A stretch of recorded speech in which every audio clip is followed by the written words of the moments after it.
Ya no hay ley, los políticos trabajan de la mano con los narcotraficantes. Sinaloa está en llamas luego que se revelara un video en donde un miembro del cártel de Sinaloa confesara que el actual gobernador de Sinaloa fue financiado por el propio cártel. ¿Qué relación tiene Rocha Moya con los Chapitos y principalmente con Kenny? ¿Para qué fin? Los Chapitos y los Güeritos son José Ángel, son los que financiaron la campaña de Rocha Moya para tener influencia sobre el gobierno. ¿Cómo se financian los Chapitos? Mediante fentanilo y extorsiones. ¿Cómo fue esto posible? Quédate hasta el final del video y descúbrelo. Las acusaciones de que los Chapitos, una facción del cártel de Sinaloa liderada por los hijos de Joaquín El Chapo Guzmán, habrían financiado la campaña del actual gobernador de Sinaloa, Rubén Rocha Moya, representan un escándalo de grandes proporciones, que no solo pone en tela de juicio la legitimidad de su mandato, sino que también evidencia la profundidad con la que el narcotráfico puede influir en la política mexicana.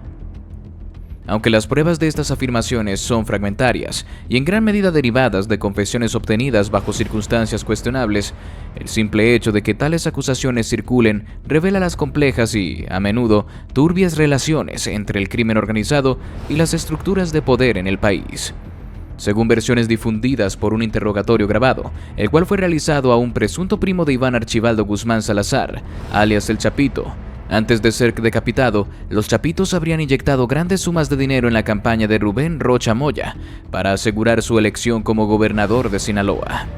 En el video, el hombre sometido a tortura afirma que los hijos de Joaquín Guzmán no solo financiaron la campaña con varios millones de dólares, sino que también utilizaron su red de operadores y aliados para garantizar el apoyo popular, organizar eventos y distribuir propaganda en favor del entonces candidato. Este testimonio, aunque proviene de circunstancias violentas y carece de confirmación oficial, ha sido reforzado por información adicional divulgada por el youtuber Ocran Leaks, a quien muchos identifican como Damaso López Serrano, alias el Mini Leak. Este individuo, hijo de Damaso López Núñez, antiguo aliado del Chapo, tiene una historia de rivalidad directa con los Chapitos. Según Ocran Leaks, figuras clave del cártel como Néstor Isidro Pérez Salas, conocido como el Nini, y otros cercanos al círculo de Iván Archibaldo, habrían jugado un papel fundamental en la promoción de Rocha Moya, organizando reuniones y distribuyendo materiales de campaña. Incluso se sugiere que músicos regionales como Roberto Tapia y personalidades mediáticas como Marquitos Toys habrían participado en actos proselitistas financiados por el cártel. La posible participación de El Nini, un operador cercano a los Chapitos, ha sido señalada como crucial en estas supuestas actividades. Se le acusa de haber utilizado su influencia y red de contactos para movilizar recursos y asegurar que las comunidades bajo el control del cártel de Sinaloa apoyaran la candidatura de Rocha Moya. Según los informes, estas acciones incluyeron desde la entrega de propaganda hasta la organización de eventos en áreas rurales y urbanas de Sinaloa, donde el cártel tiene una presencia significativa. Otro nombre mencionado es el de Jimmy Fernández, quien habría fungido como escolta principal de Iván Archibaldo y también habría sido clave en estas operaciones. Fernández supuestamente organizó reuniones con líderes locales, empresarios e incluso personalidades influyentes del estado para garantizar el éxito de la candidatura de Rocha Moya. Estos encuentros habrían servido para consolidar alianzas políticas y económicas que favorecieran al cártel, asegurando que los intereses de los Chapitos estuvieran protegidos bajo el nuevo gobierno. En este contexto, el papel de José Ángel Canovio Insunza, alias El Güerito, también es digno de mención. Según las acusaciones, este individuo habría coordinado la logística detrás de muchas de estas operaciones, incluyendo la distribución de dinero en efectivo para financiar actividades de campaña y el manejo de reuniones privadas donde se discutieron estrategias para consolidar el apoyo a Rocha Moya. Estas reuniones, presuntamente realizadas en propiedades vinculadas al cártel, habrían sido fundamentales para garantizar el éxito de las iniciativas proselitistas. El uso de músicos como Roberto Tapia, una figura prominente en el género regional mexicano, también plantea preguntas importantes sobre cómo los cárteles utilizan la cultura popular para influir en las comunidades. Según las acusaciones, Tapia habría actuado como un intermediario cultural, ayudando a atraer a simpatizantes y a reforzar la imagen positiva de la campaña de Rocha Moya. Aunque no hay pruebas concretas de su participación consciente en actividades ilícitas, su nombre asociado a estos eventos resalta la intersección entre el narcotráfico, el entretenimiento y la política. El supuesto papel de Marquitos Toys, un influencer conocido por su contenido relacionado con la cultura sinaloense, añade una capa contemporánea a estas acusaciones. Como figura popular en redes sociales, su participación habría sido estratégica para conectar con una audiencia joven y asegurar un apoyo más amplio en plataformas digitales. Aunque Marquitos Toys ha negado cualquier vínculo con actividades criminales, su nombre sigue apareciendo en relatos sobre el alcance de los chapitos en la campaña electoral. Estas acusaciones plantean una serie de preguntas fundamentales sobre el alcance y las implicaciones de la influencia del narcotráfico en la política. Si bien los cárteles han utilizado históricamente tácticas de intimidación y violencia para mantener el control de sus territorios, la posibilidad de que también estén financiando campañas políticas muestra una evolución preocupante en su estrategia. Al apoyar a candidatos que les son favorables, los cárteles no solo aseguran protección e impunidad, sino que también obtienen accesos a recursos del Estado y la capacidad de influir en la formulación de políticas públicas. Un mensaje que le costó la vida. Lo que inicialmente comenzó como un susurro en las sombras del narcotráfico se transformó rápidamente en una bomba de tiempo, destapando los oscuros lazos entre el crimen organizado y la política en el Estado. Sin embargo, esta filtración, aunque reveladora, no solo trajo consigo un aluvión de atención mediática, sino que también selló el destino de quien se atrevió a exponer estos secretos. El hombre que decidió hablar, conocido en los círculos criminales como Iván, era un miembro de bajo rango del cártel de Sinaloa. Según fuentes cercanas, Iván había sido un operador en las filas de los Chapitos durante varios años. Su papel era el de un intermediario entre los sicarios de alto rango y las redes logísticas del cártel, facilitando el flujo de dinero, drogas y órdenes. Aunque no era uno de los grandes nombres dentro de la organización, su cercanía con algunos de los contactos clave que manejaban los recursos del cártel le otorgaba un conocimiento crucial sobre las operaciones de los Chapitos y su creciente involucramiento en la política local. Sin embargo, lo que podría haber sido una vida común para un miembro de su estatus, pronto se convirtió en un camino lleno de decisiones peligrosas y fatales. En un giro inesperado, Iván comenzó a sentirse incómodo con las acciones que su facción del cártel estaba tomando. Los rumores sobre el financiamiento de campañas políticas, las ejecuciones selectivas y el uso de figuras públicas para consolidar poder le hicieron cuestionar su lealtad. Cuando comenzó a darse cuenta de la magnitud de la corrupción que los Chapitos estaban patrocinando, especialmente el hecho de que su propio cártel estaba contribuyendo directamente a la campaña de un gobernador, algo dentro de él hizo clic. Las implicaciones de esta corrupción, de ser reveladas, no solo afectaban a un gobierno local, sino que también ponían en peligro la estabilidad del país, pues el narcotráfico ya no era solo un monstruo que se alimentaba de la violencia y el control territorial, sino que ahora también tejía su red a nivel institucional. Fue entonces cuando Iván, en un acto de desesperación, decidió actuar en una serie de grabaciones anónimas que envió a varios periodistas investigativos. Reveló información clave. A través de un youtuber conocido como Okran Leaks, que se había hecho famoso por divulgar secretos relacionados con el narcotráfico y sus conexiones políticas, Iván filtró las pruebas que implicaban directamente a los Chapitos en el financiamiento de la campaña de Rubén Rocha Moya. Las fotos de los políticos involucrados, las conexiones con músicos regionales y figuras clave como Marquitos Toys y los pagos millonarios destinados a asegurar la victoria electoral fueron parte de la información que desbordó la paciencia del cártel. Con la ayuda de estos documentos y videos, la prensa comenzó a exponer un lado oscuro de la política mexicana que hasta ese momento había sido cuidadosamente desconocido. La prensa, aunque reticente al principio, finalmente aceptó que la filtración tenía demasiados detalles que coincidían con hechos ya conocidos, y la información encajaba dentro del contexto de la corrupción política en Sinaloa. Los medios nacionales y locales publicaron artículos, aunque con una cautela palpable, dado que hablar de la intervención del narcotráfico en la política significaba abrir una caja de Pandora. Lo que no sabían en ese momento es que la valentía de Iván tendría un costo personal incalculable. Iván, al hacer pública esta información, sabía que estaba sellando su destino. En los círculos del cártel, las traiciones se pagan con sangre, y el simple hecho de haber expuesto la mano oculta de los Chapitos era un acto considerado una de las peores ofensas. Las filtraciones comenzaron a llegar a la policía, y los periodistas que se encargaron de investigar y difundir los detalles se enfrentaron a amenazas de muerte. A medida que la presión sobre los Chapitos aumentaba, también lo hacía la vigilancia sobre Iván. El cártel no tardó en tomar medidas. Iván fue localizado en una de las zonas rurales de Sinaloa, donde se encontraba escondido. Un equipo de sicarios enviado directamente por los Chapitos lo capturó en una operación relámpago. Según los informes de fuentes cercanas, antes de su muerte Iván fue sometido a un interrogatorio extremadamente violento.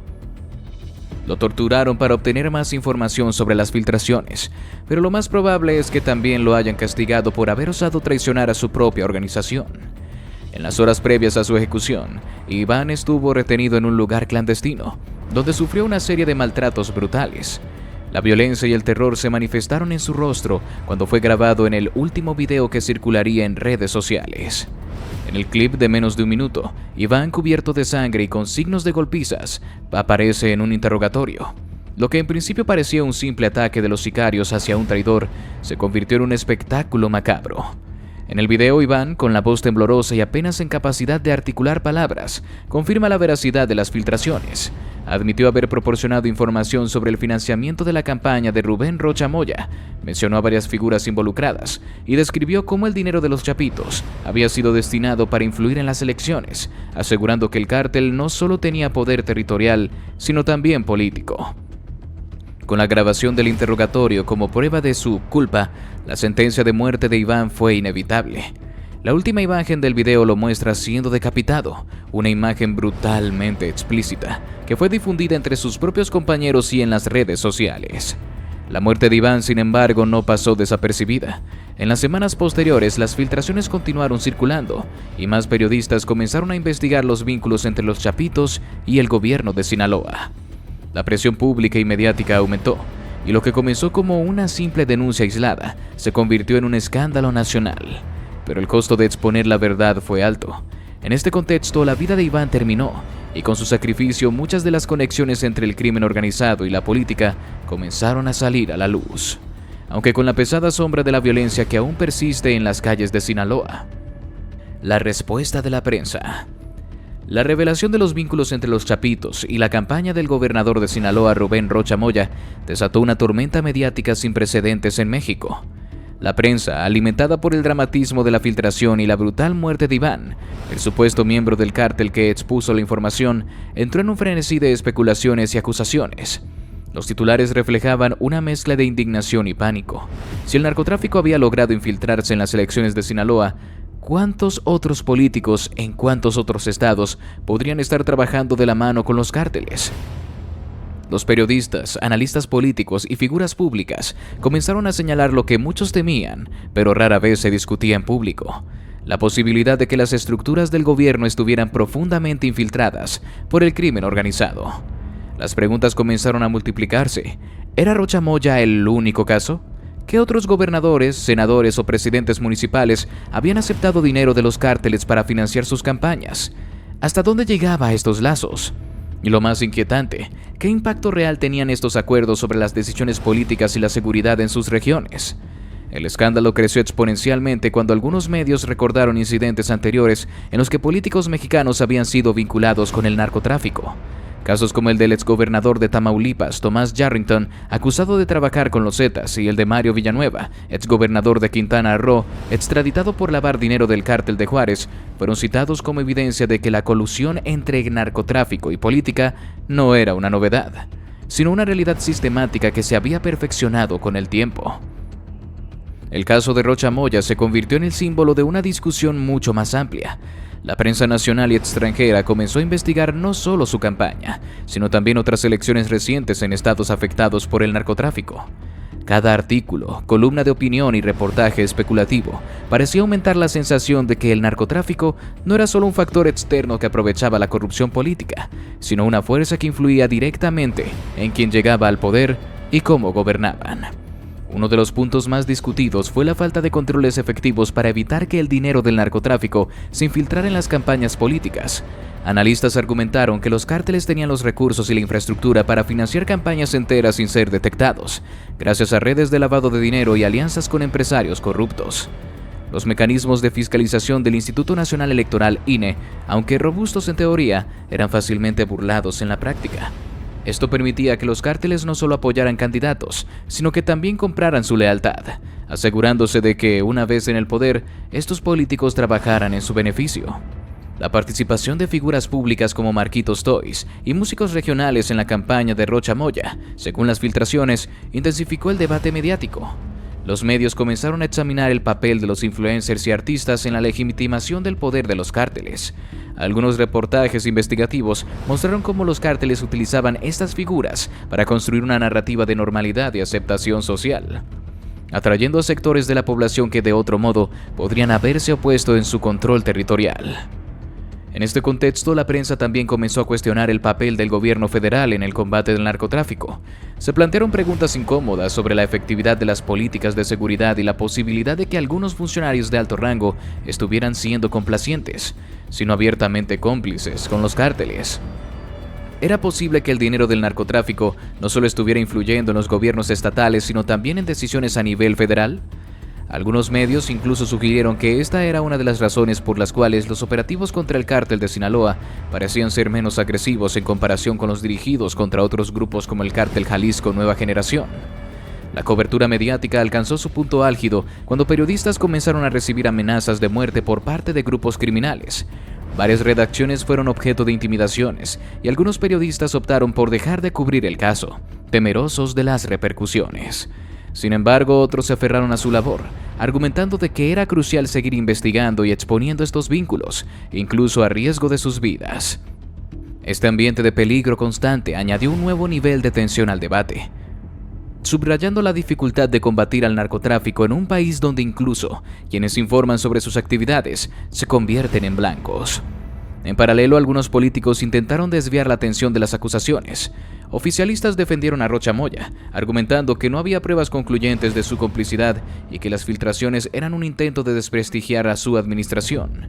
Otros, en cambio, aprovecharon el momento para señalar que este caso era solo la punta del iceberg y exigieron investigaciones más amplias sobre la influencia del narcotráfico en la política. A pesar de las divisiones partidistas, parecía haber un consenso general en que este escándalo había puesto en evidencia la vulnerabilidad del sistema político mexicano frente al poder corruptor de los cárteles. En medio de esta crisis, la población observaba con una mezcla de incredulidad, indignación y resignación. Las redes sociales se llenaron de comentarios que iban desde el escepticismo hasta la furia, con ciudadanos exigiendo justicia y pidiendo una mayor transparencia en las elecciones. Sin embargo, también hubo un fuerte sentimiento de impotencia, ya que muchas personas consideraban que, aunque las acusaciones fueran ciertas, era poco probable que los responsables enfrentaran consecuencias reales. A medida que el escándalo avanzaba, se comenzaron a filtrar nuevas informaciones sobre posibles vínculos entre otros políticos y los cárteles. Algunos reportajes señalaron que campañas en estados como Tamaulipas, Jalisco y Michoacán también podrían haber recibido financiamiento ilícito. Estas revelaciones no solo ampliaron el alcance del debate, sino que también generaron un clima de paranoia en el ámbito político, con candidatos y funcionarios apresurándose a desmarcarse de cualquier relación con el narcotráfico. Finalmente, el impacto del escándalo sobre la percepción pública del gobierno fue devastador. Muchas personas comenzaron a cuestionar si era posible que algún político llegara al poder en estados controlados por el narcotráfico sin el apoyo, directo o indirecto, de los cárteles. Esta duda no solo erosionó la confianza en las instituciones, sino que también planteó preguntas fundamentales sobre el futuro de la democracia en México. ¿Cómo se puede garantizar elecciones libres y justas en un contexto donde el crimen organizado tiene los recursos y la voluntad de influir en el resultado? El frenesí mediático en torno a este caso subrayó una realidad incómoda. El narcotráfico no solo es un problema de seguridad, sino también una amenaza directa a la gobernabilidad y la integridad democrática de México. Aunque las investigaciones continuaron y algunos periodistas lograron sacar a la luz más detalles sobre la relación entre los cárteles y la política, quedó claro que este era un problema estructural que requería soluciones mucho más profundas y sostenidas. Y así llegamos al final de este video. Si te gustó, te invito a que nos des tu me gusta para seguir haciendo más videos como este, además de que no olvides suscribirte y activar la campanita para que no te pierdas ninguno de nuestros nuevos videos. Te deseo un gran día. Hasta la próxima.